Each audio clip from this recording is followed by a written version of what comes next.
Classes में। Friends, अपनी read की जो साइकोलॉजी की 5th यूनिट है वो चल रही है और इसमें अपन ने पिछले वीडियो में देखा था शिक्षण का अर्थ देखा था, व्यापक अर्थ और संकुचित अर्थ। शिक्षण त्रिमुखी प्रक्रिया है और द्विमुखी प्रक्रिया भी, ये भी अपन ने देखा था। शिक्षण की विशेषताएं क्या होती है, उसकी प्रकृति कैसी होती है, कुछ परिभाषाएं अपन ने देखी थी और अंत में अपन ने देखा था कि शिक्षण को प्रभावित करने वाले कारक कौन कौन से, और लास्ट में अपन ने देखा था प्रभावशाली विद्यालय।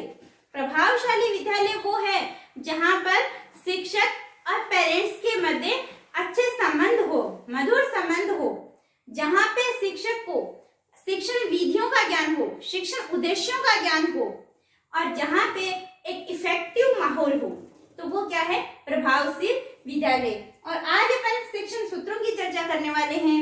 यदि वीडियो अच्छा लगे तो लाइक करना, शेयर करना और सब्सक्राइब करना और कमेंट करके बताना कि वीडियो कैसा लगा। चलिए स्टार्ट करते हैं शिक्षण सूत्र।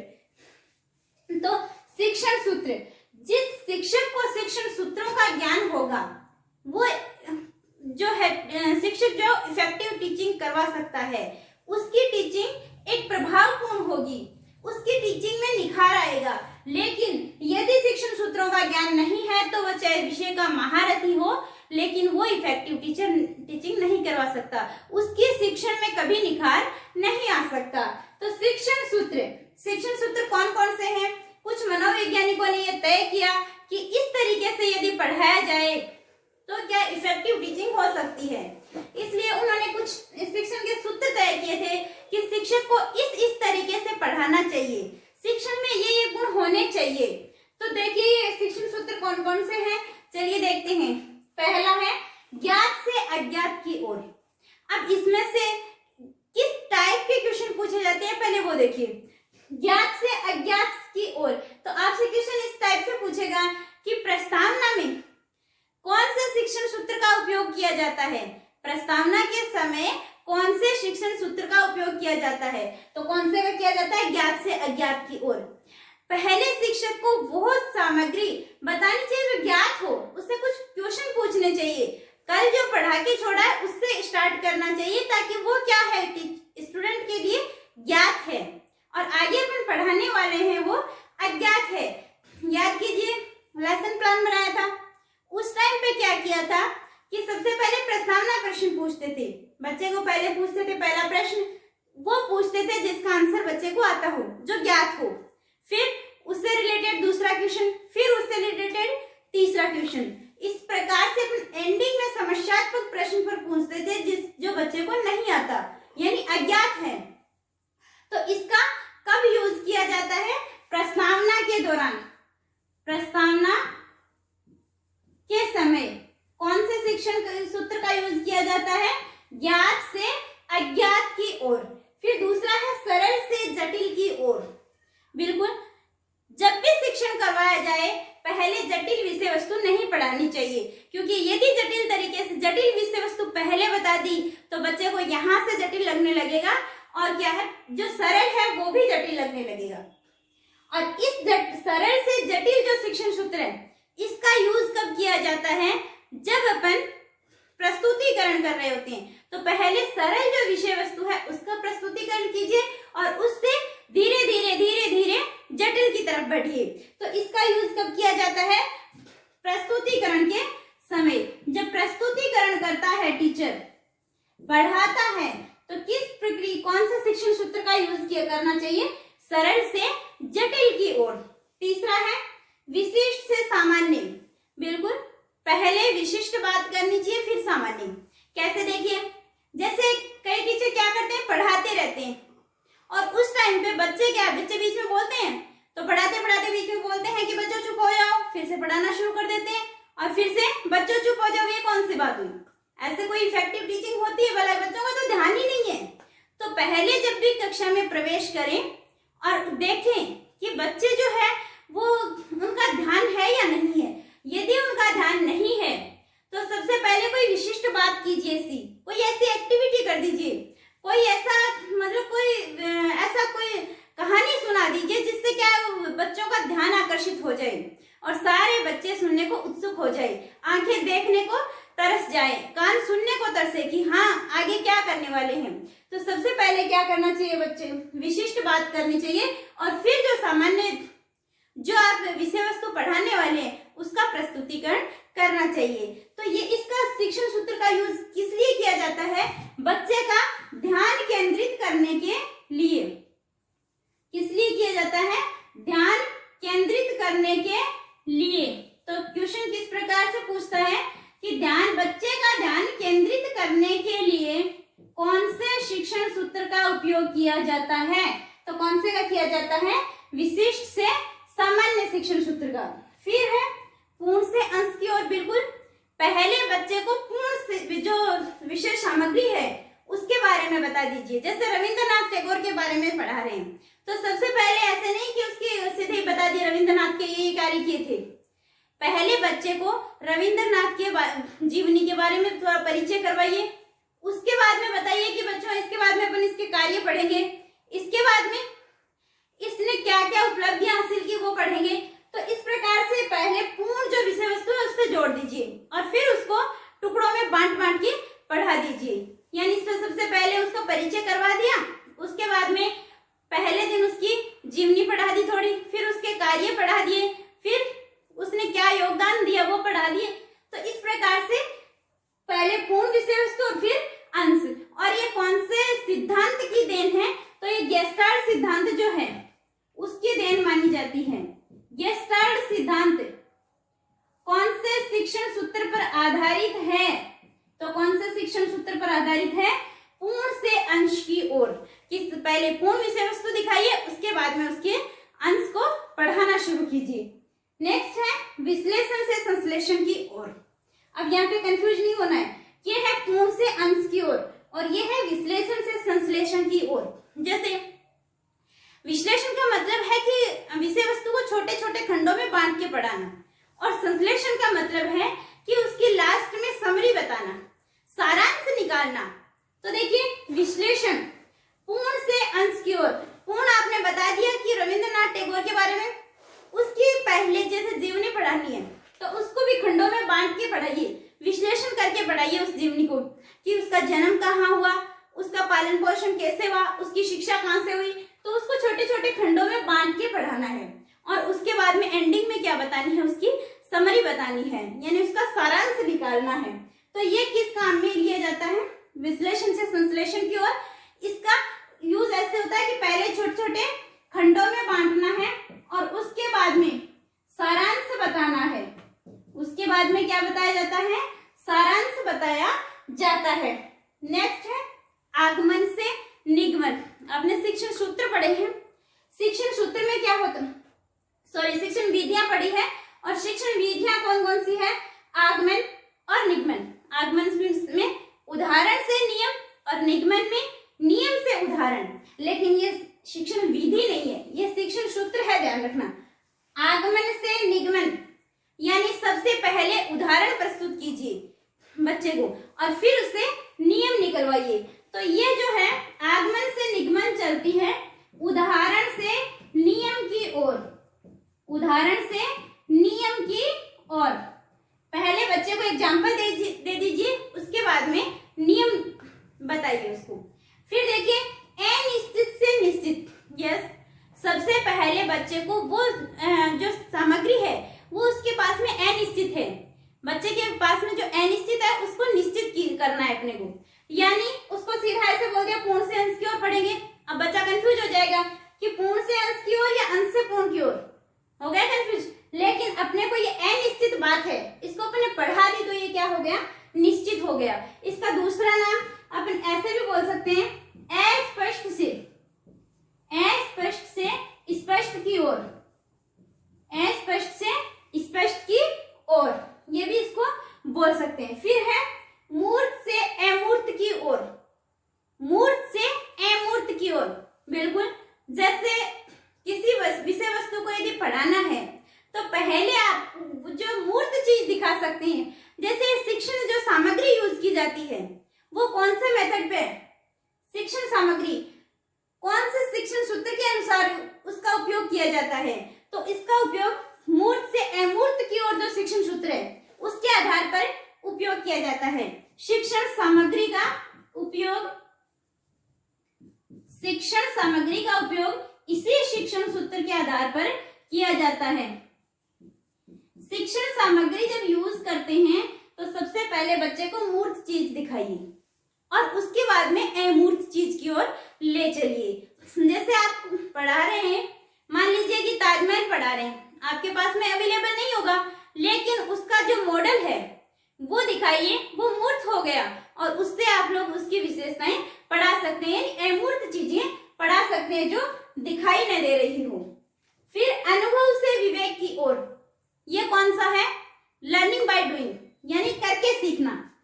करके सीखना, बच्चे को पहले बच्चे के अनुभव जो है उससे जोड़िए और फिर विवेक की ओर, यानी करके सीखना। शिक्षण सिद्धांत जो है वो किस पे डिपेंड है? अनुभव से विवेक की ओर। और लास्ट है मनोविज्ञान से तर्क की ओर। बिल्कुल पहले कक्षा में मनोवैज्ञानिक वातावरण स्थापित कीजिए, यानी मनोवैज्ञानिक वातावरण स्थापित करने के बाद में बच्चे को भावात्मक रूप से जोड़िए, बच्चे को संवेगात्मक रूप से जोड़िए, उसके बाद में उसको एक तर्क की ओर लेकर चलिए। यानी सबसे पहले बच्चे को विश्वास होना चाहिए टीचर पे, और यदि विश्वास होगा तो टीचिंग क्या होगा? इफेक्टिव होगा। तो पहले मनोवैज्ञानिक और फिर तार्किक बातें, यानी मनोविज्ञान से तर्क की ओर। तो शिक्षण जो प्रस्तुतिकरण है वो कैसे करना चाहिए? मनोवैज्ञानिक तथ्यों से तर्क की ओर, मनोवैज्ञानिक तथ्यों से तर्क की ओर, तर्क की ओर।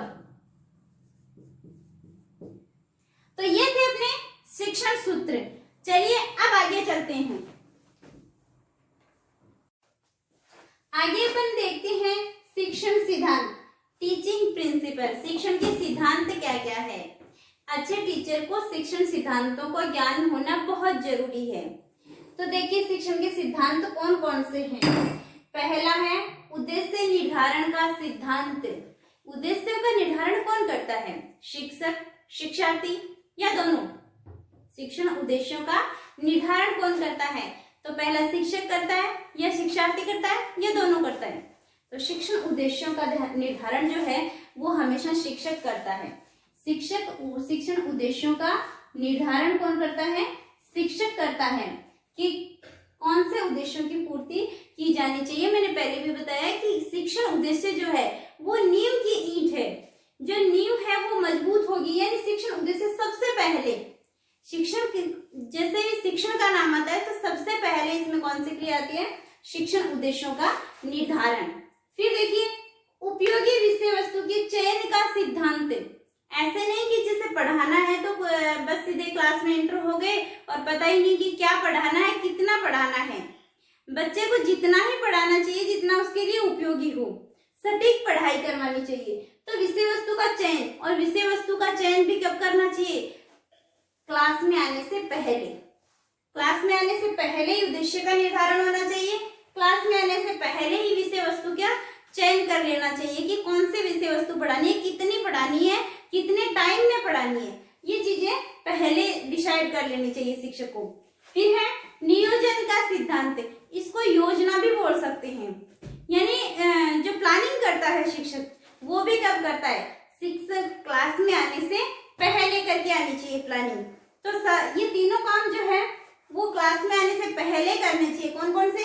शिक्षण उद्देश्य निर्धारित करके आए, विषय वस्तु का चयन करके आए कि कितनी कौन सी विषय वस्तु अपने को पढ़ानी है, योजना बनाकर आए। योजना वो प्लान, लेसन प्लान जो बनाते थे वही क्या है? योजना बना के जाते थे कि कितनी मिनट पढ़ाना है, क्या पढ़ाना है, कौन सी टीचिंग सामग्री जो है वो यूज करनी है, सारी योजना बना के क्लास में इंटर होना चाहिए। फिर है रुचि का सिद्धांत।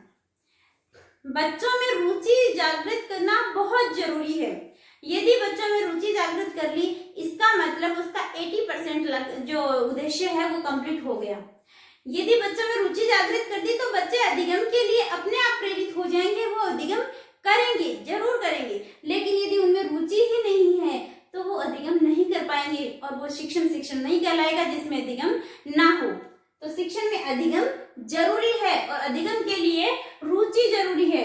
तो बच्चों में रुचि जो है वो पैदा करनी बहुत जरूरी है। तो शिक्षक क्लास में आएगा, क्लास में आने के बाद में सबसे पहले इंटरेस्ट क्रिएट करेगा सब में, यानी सबको कोई ऐसी बात कहेगा या कोई ऐसी एक्टिविटी करेगा या कोई ऐसी चीज दिखाएगा जिससे बच्चों में क्या हो जाएगी, उत्सुकता पैदा हो जाएगी, रुचि पैदा हो जाएगी। फिर है प्रेरणा का सिद्धांत, उन्हें प्रेरित करना, रुचि उत्पन्न करके उनको प्रेरित करना, मोटिवेशन करना। मोटिवेशन बहुत जरूरी है। अधिगम में मोटिवेशन अधिगम का राजमार्ग कहलाता है, यानी अधिगम में सबसे ज्यादा जरूरी क्या है, मोटिवेशन। अब इन दोनों में से यदि ऑप्शन में भी आ जाए ना कि अधिगम में सबसे ज्यादा जरूरी क्या है, रुचि और प्रेरणा, तो इसको अभिप्रेरणा को कभी मत छोड़ना, अभिप्रेरणा ज्यादा जरूरी है। तो बच्चों को क्लास में आने के बाद में उनमें रुचि जागृत करेगा, उनको प्रेरित करेगा, मोटिवेशन करेगा। उसके बाद में है क्रियाशीलता का सिद्धांत। शिक्षण प्रक्रिया में क्रियाशील कौन रहता है, शिक्षक या छात्र, दोनों। शिक्षण प्रक्रिया में शिक्षक और छात्र दोनों का क्रियाशील रहना बहुत जरूरी है। कई बार व्याख्यान विधि से टीचर पढ़ाता है और बच्चे सो जाते हैं पीछे आराम से, लेकिन उनको सोए नहीं, उसको जो बच्चा है वो ज्यादा व्याख्यान नहीं सुन सकता, तो उसको क्या करें, बीच में क्वेश्चन पूछ लें, बीच में कोई एक्टिविटी करवा दें, बीच में कोई ऐसी बात कह दें उनको, बीच में कोई टीचिंग सामग्री यूज कर दें। लेकिन व्याख्यान में टीचिंग सामग्री भी नहीं कर सकते, तो क्या करना चाहिए, बीच में क्वेश्चन आंसर पूछते रहना चाहिए, यानी एक्टिव रखना चाहिए बच्चे को। यदि एक्टिव रखोगे तो वो अधिगम अच्छे से करेगा। तो क्रियाशीलता भी जरूरी है। फिर है क्रमबद्धता का सिद्धांत। क्रमबद्धता का सिद्धांत एक तो था उसमें क्रमबद्धता में सरल से जटिल की ओर, सरल से जटिल की ओर, यानी क्रमबद्धता होनी चाहिए। जैसे हिंदी का टीचर है तो पहले संज्ञा पढ़ाएगा, फिर सर्वनाम, फिर क्रिया विशेषण, इस तरीके से पढ़ाएगा, ना कि पहले आते ही क्लास में क्रिया विशेषण शुरू कर दिए, बच्चों को संज्ञा का पता ही नहीं है। तो ऐसे नहीं पढ़ाना चाहिए। बच्चे को जो भी विषय वस्तु पढ़ानी है व्यवस्थित रूप से क्रमबद्ध तरीके से पढ़ानी चाहिए। बाल केंद्रित शिक्षा का सिद्धांत। पहले शिक्षा कैसी होती थी, शिक्षक केंद्रित, और आज शिक्षा कैसी है, बाल केंद्रित, यानी बच्चा जो है उसकी रुचि को ध्यान में रखकर पढ़ाना चाहिए। बच्चे को ध्यान में रखकर शिक्षक उद्देश्यों का निर्धारण करता है। शिक्षण उद्देश्य किसके ध्यान में रखकर बनाए जाते हैं, शिक्षार्थी को, और कर्ता कौन है, निर्धारण शिक्षक करता है। तो बाल केंद्रित शिक्षा होनी चाहिए, यानी बच्चे को अवॉइड नहीं करना चाहिए। बच्चा जो है जैसे वो माहौल उसको मतलब कैसे भी करके उसमें रुचि उत्पन्न करें, उसकी सारी जो है एक्टिविटी उस पर ध्यान देना चाहिए। तो क्या होना चाहिए, बाल केंद्रित शिक्षा का सिद्धांत। आज शिक्षा एक्चुअल में बाल केंद्रित है। याद कीजिए, पहले जब शिक्षक केंद्रित शिक्षा हुआ करती थी तब आपको शायद ध्यान में होगा कि बच्चे को क्वेश्चन पूछने नहीं दिया जाता था, क्लास में बच्चे को कोई महत्व नहीं दिया जाता था।